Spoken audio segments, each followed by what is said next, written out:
Waste Asia में कशीदगी जारी है। रिपोर्ट्स से पता चलता है कि ईरान ने हमास और हिजबुल्लाह लीडरान के कत्ल को लेकर अपने रवैये को नरम करने के अमेरिका और अरब ममालिक की अपील को नामंजूर कर दिया है। ये तब हुआ जब ईरान ने वार्निंग दी कि हिजबुल्लाह इजराइल के अंदर तक हर टारगेट पर हमला करेगा, भले ही इसका मतलब मुकम्मल जंग ही क्यों न हो। इलाके में कशीदगी कम करने की कोशिश में जॉर्डन के वजीर खारजा अयमान सफादी जंग को बढ़ने से रोकने की अपील के साथ इतवार को ईरान गए। हालांकि ईरानी सदर मसूद पेजेश्कियन ने कहा कि हानिया का कत्ल ज़ायोनी इक़्तिदार की एक बड़ी गलती थी जिसका जवाब दिया जाएगा।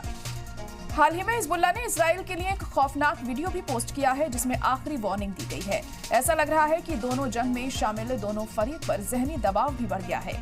इजराइल फिलहाल ईरान की क़यादत वाले हमले के इम्कानात के लिए अपनी तैयारी कर रहा है, जिसमें कई दिनों तक इजराइल पर मिसाइलें दागी जाएंगी। रिपोर्ट्स के मुताबिक इजराइल भी अपनी हिफाजत के साथ साथ जवाबी हमलों की तैयारी पर गौर कर रहा है। इजराइल ने वाज़ेह किया है कि ईरान के खिलाफ वो एक साथ कई महाज पर जंग लड़ रहा है। रिपोर्ट्स के मुताबिक Shin Bet security service Jerusalem में एक वर्किंग अंडरग्राउंड बंकर तैयार किया जा रहा है, जहां नेतन्याहू समेत सीनियर लीडरान हिजबुल्लाह और ईरान के हमले के दौरान एक लंबे वक्त तक रह सकते हैं। इस बीच अमेरिका ईरान की किसी भी तरह की जवाबी कार्रवाई के खिलाफ इजराइल की मदद करना जारी रखे हुए है। इलाके में जंगी जेट और जंगी जहाज तैनात किए गए हैं। व्हाइट हाउस के नेशनल सिक्योरिटी कम्युनिकेशन के तर्जुमान जॉन किर्बी ने जोर देकर कहा कि वॉशिंगटन के पास इस इलाके में इजराइल की हिफाजत करने में मदद करने की ताकत है। अमेरिका भी उस इत्तेहाद को दोबारा जिंदा करने के लिए जद्दोजहद कर रहा है, जिसने इस साल अप्रैल में इजराइल पर ईरानी हमले को नाकाम करने में कामयाबी हासिल की थी। हालांकि हानिया के कत्ल के साथ ही सवाल उठ रहे हैं कि क्या तेल अवीव को पहले की तरह ही अमेरिका की मदद हासिल होगी।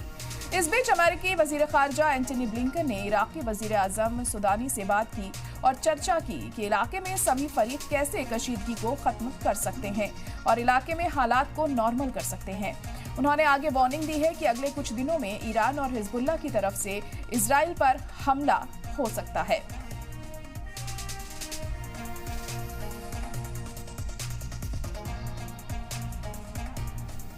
Look, when the Supreme Leader says he's going to avenge, we have to take that seriously. Now, I don't know what they're going to do or when they're going to do it, but we got to make darn sure that we're ready and that we have the capabilities in the region to be able to help Israel defend itself and, quite frankly, defend our own people, our own facilities, our own national security interests.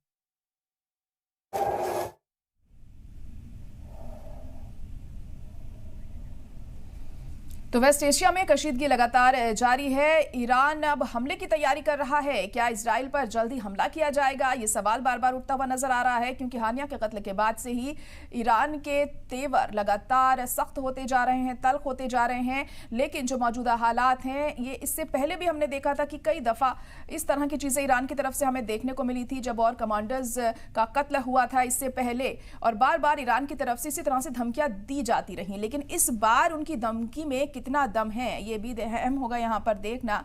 और अगर हम जंग की बात करें, अगर दोनों ही मुल्कों के बीच जंग होती है तो ट्रूप्स वाइज सैनिकों की अगर हम बात करें, जवान तो काफ़ी हैं ईरान के पास, लेकिन टेक्नोलॉजी की बात करें तो इजराइल कहीं बेहतर है ईरान से। तो ऐसे में कहीं ना कहीं ईरान को भी खुद को और ज़्यादा मजबूती के साथ उतरना होगा मैदान में अगर ये जंग की शुरुआत की जाती है तो। लेकिन ईरान ने ये साफ कर दिया है कि बदला ज़रूर लिया जाएगा और अब देखना होगा आने वाले दिनों में अगर जंग शुरू होती है तो किस तरह से हालात यहाँ पर बनते हैं। क्या ईरान अब हमले की तैयारी कर रहा है, ये सवाल यहाँ पर उठता हुआ नजर आ रहा है।